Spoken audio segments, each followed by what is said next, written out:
Well, hey, second cuppers. Here we are, and we're a little bit later today. The day's gotten away from us, and man, it's almost to the end of the day. It's 5 o'clock. It's time for dinner. Um, don't worry, I have had a first cup and a second cup today, and so I am just tanked up and ready to go. So hopefully you are too, and whatever the case is, wherever you are, hopefully you're staying cool and out of the heat. You have found a place to do that. Well, I want to go back to Psalm 37 another time today. It's a longer psalm, so it's taken us a longer time to get through it. There's a number of nuggets here, but again, it's wisdom and it's always good for us. And today is no exception.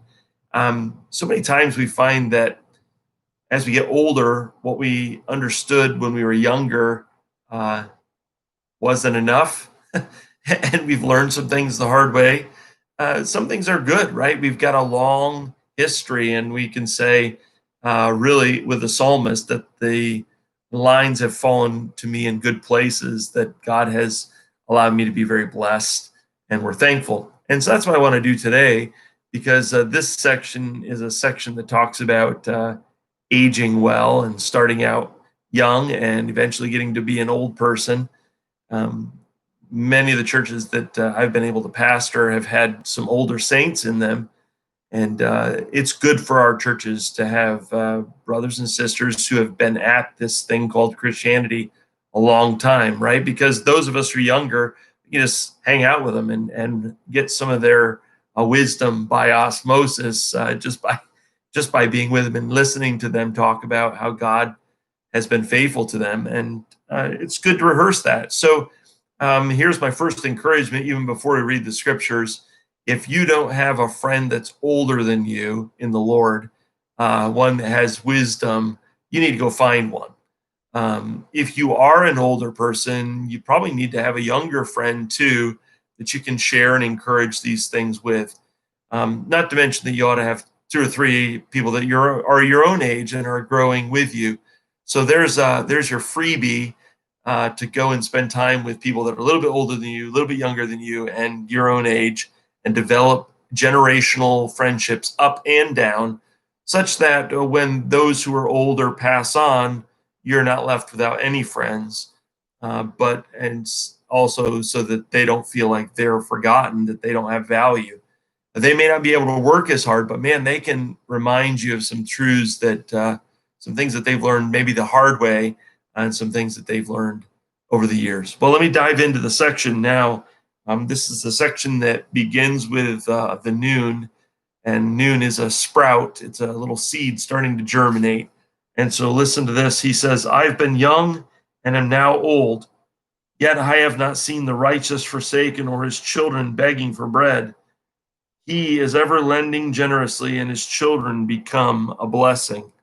Those are great words, reminder of what it is to have a heritage or a something to pass on. You have a reputation, or you have a life of legacy that can be left behind, right? He says, "I've been young," right?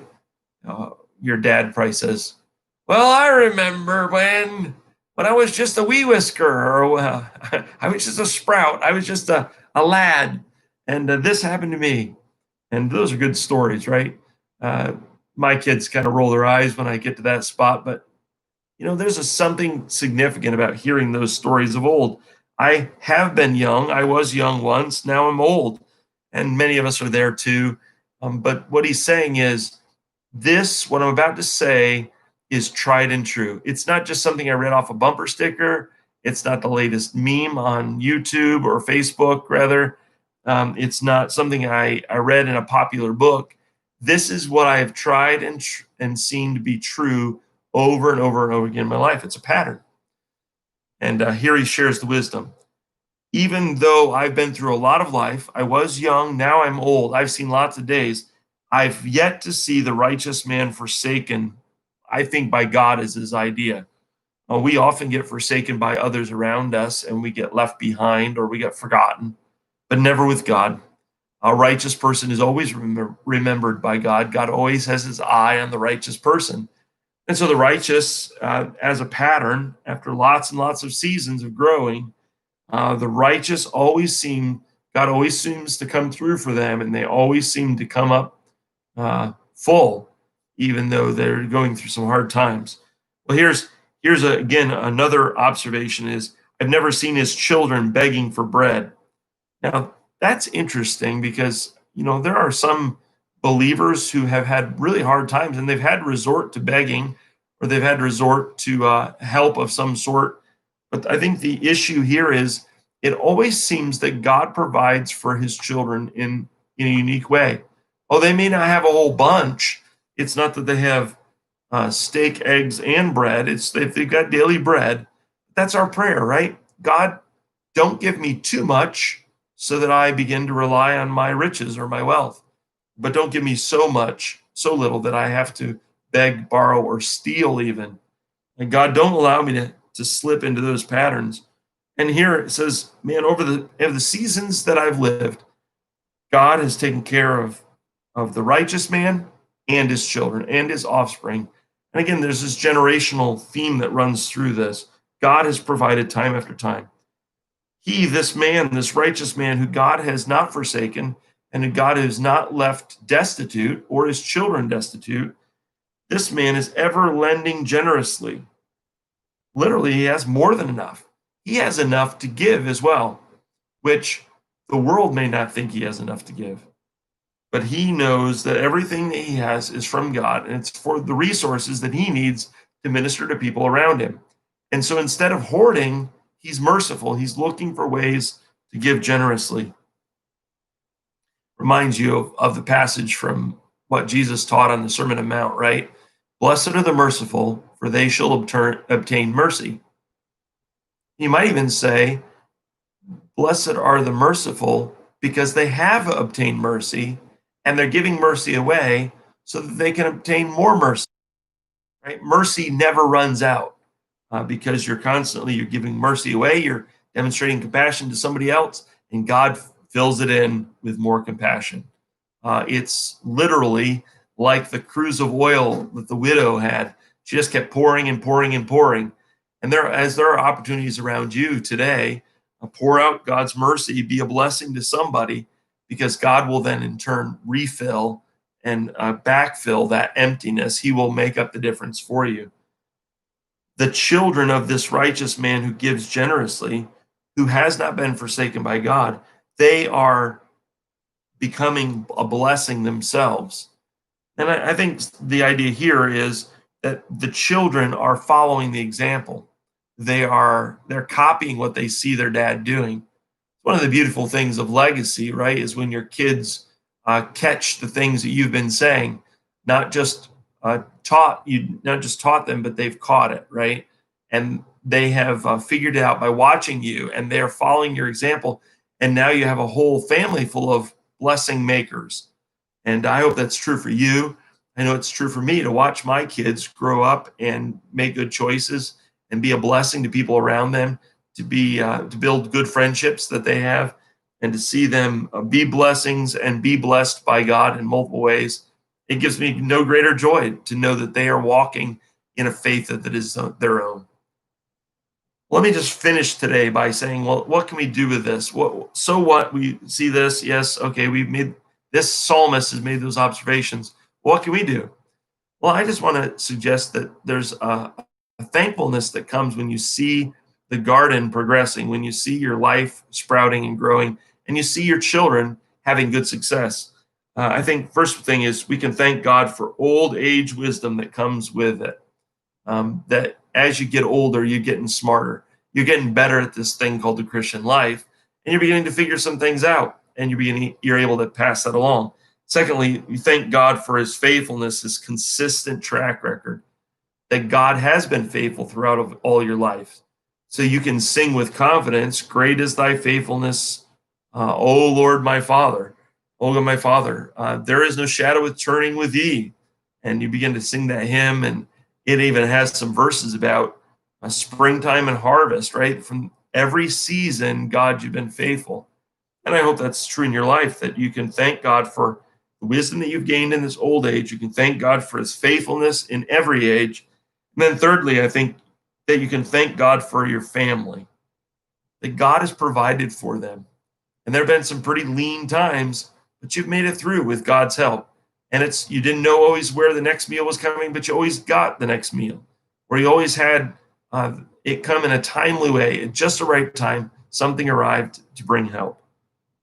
Fourth, I think we can thank God for giving us opportunities and resources and the will to help others, right? In these seasons, in COVID especially, right? This is the perfect time for us to reach out to people around us and demonstrate God has blessed us and given us much.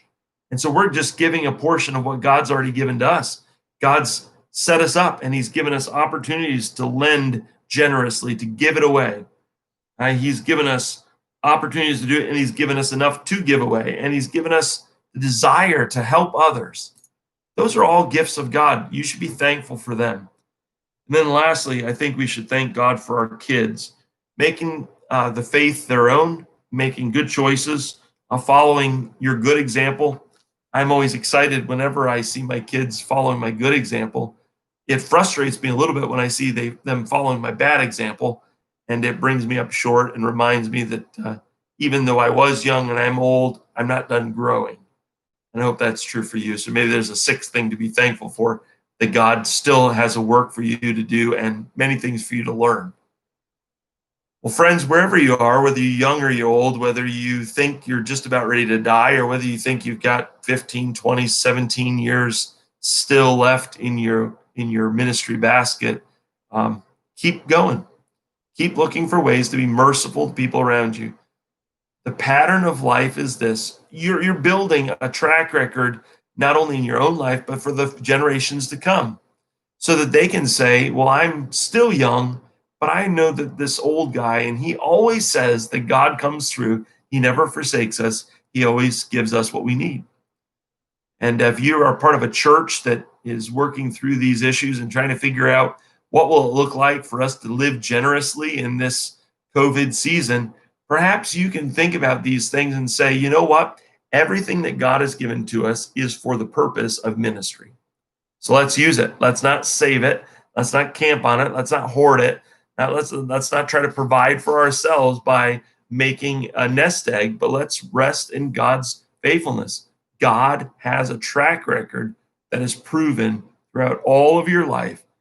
And if you don't understand all that, go find an old saint and ask him, have you ever seen God's people begging bread?